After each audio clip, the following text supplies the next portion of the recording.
Hello student, তোমরা যারা ক্যালকাটা ইউনিভার্সিটির আন্ডারে থার্ড সেমিস্টারের ছাত্রছাত্রী আছো এবং তোমাদের বাংলা সাবজেক্টটা এমডিসি কোর্সের CC3 পেপার হিসাবে আছে, তোমাদের জন্য আজকের ক্লাসটা খুবই গুরুত্বপূর্ণ। আজকের ক্লাসে তোমাদের গুরুত্বপূর্ণ এসএকিউ প্রশ্ন উত্তর অর্থাৎ 1 নম্বরের প্রশ্ন উত্তর নিয়ে আলোচনা করব। তোমরা 1 নম্বরের প্রশ্ন উত্তরগুলো দেখে নাও। প্রথম প্রশ্ন দেখো, ফোর্ট উইলিয়াম কলেজের একজন অধ্যাপকের নাম লেখো। মৃত্যুঞ্জয় বিদ্যালঙ্কার হচ্ছেন ফোর্ট উইলিয়াম কলেজের একজন অধ্যাপক। পরের প্রশ্ন, সতীদাহ প্রথা রদ হওয়ার পেছনে কোন বাঙালি উল্লেখযোগ্য ভূমিকা গ্রহণ করেছিলেন? রাজা রামমোহন রায়। পরের প্রশ্ন, বিদ্যাসাগরের ভ্রান্তিবিলাস কোন ইংরেজি অনুবাদ? দেখো, শেক্সপিয়ারের দ্য কমেডি অফ এরর্স। ঠিক আছে, পরের প্রশ্ন উত্তরগুলো আলোচনা করব। তবে তোমাদের কাছে একটা ছোট্ট রিকোয়েস্ট, তোমরা আজকে ক্লাসটা তোমাদের বন্ধুবান্ধবদের মধ্যে অবশ্যই শেয়ার করে দেবে, কারণ এই ক্লাসটা তোমাদের জন্য খুবই গুরুত্বপূর্ণ। এখান থেকে তোমরা প্রশ্ন অবশ্যই কমন পাবে। পরের প্রশ্ন আছে, দেখো, বাংলা অক্ষরমাত্রার অতিমাত্রাক্ষর ছন্দের প্রবর্তক কে? মাইকেল মধুসূদন দত্ত। পরের প্রশ্ন আছে, প্রমোদ চৌধুরীর একটি প্রবন্ধের নাম বীরবল। নেক্সট হচ্ছে, দেখো, শারদামঙ্গল কাব্য কার লেখা? বিহারীলাল চক্রবর্তীর লেখা। নেক্সট হচ্ছে, দেখো, রঙ্গলাল বন্দ্যোপাধ্যায়ের একটি কাব্যগ্রন্থের নাম পদ্মিনী উপাখ্যান।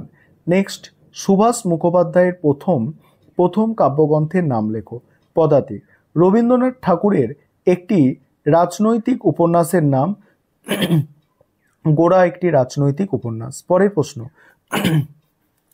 বিদ্যাসাগরের আত্মজীবনীমূলক গ্রন্থটির নাম লেখো। দেখো, বিদ্যাসাগরের কোনো আত্মজীবনীমূলক গ্রন্থ লেখেনি। পরের প্রশ্ন কি আছে, দেখো, পুতুল নাচের ইতিকথা উপন্যাসটি কার লেখা?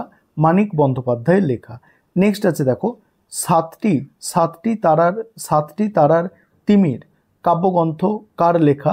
জীবনানন্দ দাশের লেখা। মেবার পতন নাটকটি কার লেখা? দ্বিজেন্দ্রলাল রায়ের লেখা। কবি উপন্যাসটির রচয়িতাকে? তারাশঙ্কর বন্দ্যোপাধ্যায়। বন্দির বন্দনা কাব্যটি কার লেখা? বুদ্ধদেব বসুর লেখা। মৃত্যুঞ্জয় বিদ্যালঙ্কারের একটি গ্রন্থের নাম হচ্ছে 32 সিংহাসন। ফোর্ট উইলিয়াম কলেজ কত খ্রিস্টাব্দে স্থাপিত হয়? 1800 খ্রিস্টাব্দে স্থাপিত হয়। ভারতবর্ষীয় উপাসক সম্পাদয় গ্রন্থের রচয়িতাকে? রাজনারায়ণ বসু। নেক্সট আছে, দেখো, উত্তর 30 কার লেখা? বুদ্ধদেব বসুর লেখা হচ্ছে উত্তর 30। নেক্সট, মাইকেল মধুসূদন দত্তের রচিত পত্র কাব্যটি কি? ভোজঙ্গনা কাব্য। নেক্সট, বন্ধু বিয়োগ কাব্যগ্রন্থটি কার লেখা? রবীন্দ্রনাথ ঠাকুরের লেখা। দেখো, প্রমোদ চৌধুরীর ছদ্মনাম কি? বীরবল। নেক্সট হচ্ছে, দেখো, কাজী নজরুল ইসলাম এর প্রথম কাব্যগ্রন্থ কোনটি? অগ্নিবীণা। গৌড়ীয় ব্যাকরণ কার রচনা? উইলিয়াম কেরির রচনা। নেক্সট আছে, দেখো, পাষাণী নাটকের রচয়িতা কে? রবীন্দ্রনাথ ঠাকুর। নেক্সট হচ্ছে, দেখো, সপ্তমীতে বিসর্জন কার লেখা? রবীন্দ্রনাথ ঠাকুরের। হুতম প্যাঁচার নকশা কার লেখা? কালীপ্রসন্ন সিংহের। তারাশঙ্কর বন্দ্যোপাধ্যায়ের একটি রাজনৈতিক উপন্যাসের নাম গণদেবতা। নেক্সট আছে, দেখো, বিভূতিভূষণ বন্দ্যোপাধ্যায়ের আত্মজীবনীমূলক উপন্যাসের নাম কি? অপরিচিত। ঠিক আছে, কিছু ক্ষেত্রে আত্মজীবনের ছায়া দেখা যায়। নেক্সট আছে, দেখো, নৌকাডুবি কার লেখা? রবীন্দ্রনাথ ঠাকুরের লেখা। উইলিয়াম ক্যারির যে কোনো একটি গ্রন্থের নাম? কথোপকথন। নেক্সট, আলালের ঘরের দুলাল এর রচয়িতা হচ্ছে, দেখো, প্যারীচাঁদ মিত্র। ঠিক আছে, যার আরেকটা নাম হচ্ছে টেকচাঁদ ঠাকুর। নেক্সট হচ্ছে, দেখো, রবীন্দ্রনাথ ঠাকুরের যে কোনো দুটি প্রবন্ধ গ্রন্থের নাম, একটা হচ্ছে পঞ্চভূত আর একটা হচ্ছে কমলাকান্ত।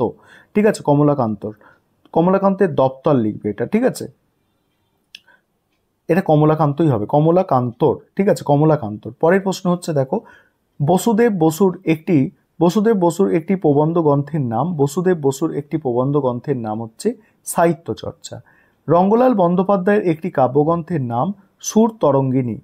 তারপর দেখো, মরুশিখা কাব্যগ্রন্থের রচয়িতাকে? কাজী নজরুল ইসলাম। তারপরে দেখো, রূপসী বাংলা কাব্যগ্রন্থের প্রকাশকাল 1957 সালে প্রকাশ পায়। তারপরে পরের প্রশ্ন হচ্ছে বলিদান নাটক কার লেখা? রবীন্দ্রনাথ ঠাকুরের লেখা। রাজা নাটকের রচয়িতাকে? রবীন্দ্রনাথ ঠাকুর। দ্বিজেন্দ্রলাল রায়ের যে কোনো একটি ঐতিহাসিক নাটকের নাম চন্দ্রগুপ্ত। নেক্সট হচ্ছে দেখো শরৎচন্দ্রের একটি আত্মজীবনীমূলক উপন্যাসের নাম শ্রীকান্ত। নেক্সট আছে দেখো পথের পাঁচালী উপন্যাসের রচয়িতাকে? বিভূতিভূষণ বন্দ্যোপাধ্যায়।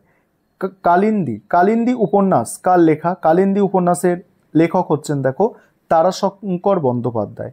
রবীন্দ্রনাথের যে কোনো দুটি ছোট গল্পের নাম লেখো। কাবলিওয়ালা এবং পোস্টমাস্টার।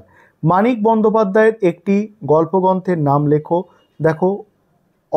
দেখো অতসী মামি ও অন্যান্য গল্প। নেক্সট আছে দেখো অতসী মামি। তারপর দেখো কৃত্তিবাসের রামায়ণের প্রথম কোথা থেকে ছাপা হয়? শ্রীরামপুর মিশন প্রেস থেকে ছাপা হয়। চারুপাঠ বইটির লেখকের নাম কি? ঈশ্বরচন্দ্র বিদ্যাসাগর। কমলাকান্তের দপ্তর গ্রন্থটির লেখককে? বঙ্কিমচন্দ্র চট্টোপাধ্যায়। কমলাকান্তের দপ্তর বঙ্কিমচন্দ্র চট্টোপাধ্যায়। নেক্সট আছে দেখো কাকে যুগ সন্ধি কবি বলা হয়? ঈশ্বরচন্দ্র গুপ্তকে। নেক্সট বাংলা ভাষায় লেখা প্রথম পূর্ণাঙ্গ নাটক কোনটি? কার লেখা? দেখো এটা অ্যান্সার এখানে করা আছে দেখতে পাচ্ছ। পরের প্রশ্ন আছে গিরিশচন্দ্র ঘোষের লেখা দুটি সামাজিক নাটক প্রফুল্ল আর বলিদান। পরের প্রশ্ন আছে কোন শ্রেণীর নাটক রচনায় দ্বিজেন্দ্রলালের নাট্য প্রতিভার সর্বোত্তম বিকাশ ঘটে? ঐতিহাসিক নাটক। সধবার একাদশী কী ধরনের রচনা এবং কার লেখা? সামাজিক প্রহসন। দীনবন্ধু মিত্রের লেখা। স্বদেশ প্রেমের বীজমন্ত্র হয়ে ওঠা বন্দে মাতরম সঙ্গীতটি বঙ্কিমচন্দ্র কোন উপন্যাসে আছে? আনন্দমঠ উপন্যাসে আছে। বিভূতিভূষণ বন্দ্যোপাধ্যায়ের দুটি ছোট গল্পের নাম? মেঘমল্লার এবং মৌরি ফুল। নেক্সট প্রশ্ন আছে কি দেখো পদ্মা নদীর মাঝি কত সালে প্রকাশিত হয়েছে? 1936 সালে প্রকাশিত হয়েছে। তারাশঙ্কর বন্দ্যোপাধ্যায়ের দুটি উপন্যাস হাঁসুলি বাঁকের উপকথা আর কবি। এই প্রশ্নগুলো তোমাদের জন্য খুবই গুরুত্বপূর্ণ।